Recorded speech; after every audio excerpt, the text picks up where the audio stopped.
C'est une aventure, c'est le récit d'une aventure. Au-delà de ça, on commence à comprendre pourquoi ce film est unique. Comment ce film était le premier film tourné à 100% en extérieur dans les Vosges. Il n'y a pas un plan qui ne sente pas les Vosges. Il n'y a pas un plan où on ne sente l'air frais, où on ne sente le petit piquant. Il n'y a pas un plan qui ne soit pas chaleureux par les figurants, par les personnages qui créent là. À l'époque, j'avais 16 ans, donc je me rappelle très très bien du film quand ils l'ont tourné à Gérardmer et à Vagney. Donc c'est vrai qu'on ne peut pas oublier ce grand western français, comme il disait à l'époque, avec forcément des très belles distributions.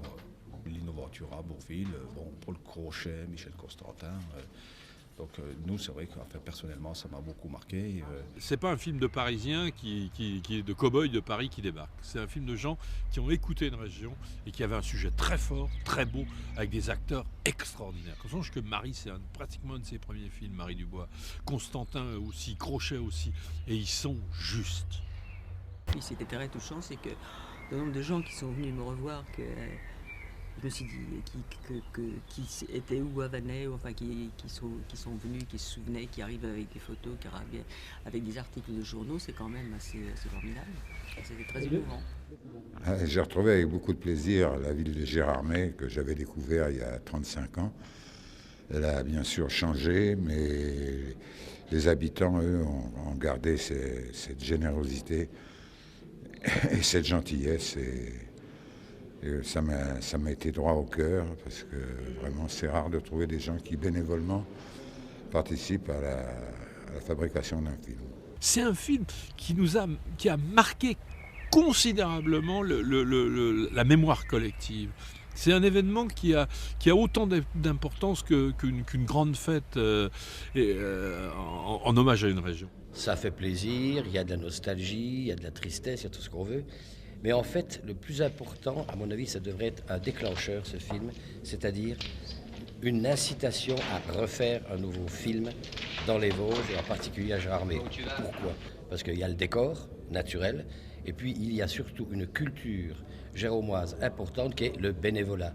Quand on voit le festival du film est fantastique, il y a plus de 600 bénévoles, et refaire quelque chose aujourd'hui, comme ça a été pour les Grandes Gueules, c'est retrouver une population qui aide et qui aimera ce qu'elle fera. Voilà, c'est ça, à mon avis, le plus important.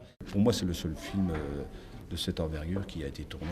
C'est bien dommage parce qu'on bénéficie quand même d'un site exceptionnel, des décors exceptionnels. Il faut dire que le film-là, justement, à l'époque, a été tourné entièrement en décor naturel. Hein. Alors on a les critiques. Oh ben ils sont pas fait ceci. Oh ben oui, on chlite plus. Oh ben oui, ça... C'est du folklore. Non, on va dire, ils en ont un peu rajouté. Mais c'est des toutes petites remarques qui ne font qu'augmenter le bonheur des gens d'ici d'avoir participé à une aventure cinématographique extraordinaire. Et enfin, c'était quand même Bourvil, c'était un des premiers rôles tragiques de Bourvil, dramatique, c'était Ventura, un espèce d'ours mal léché à la manière de comment il s'appelle, Spencer Tracy pour le cinéma américain. C'est un film français, vosgien d'abord, français ensuite, et qui est fait avec le cœur, la volonté d'un Enrico, exactement comme un grand film de la période américaine. Oui, c'est un western.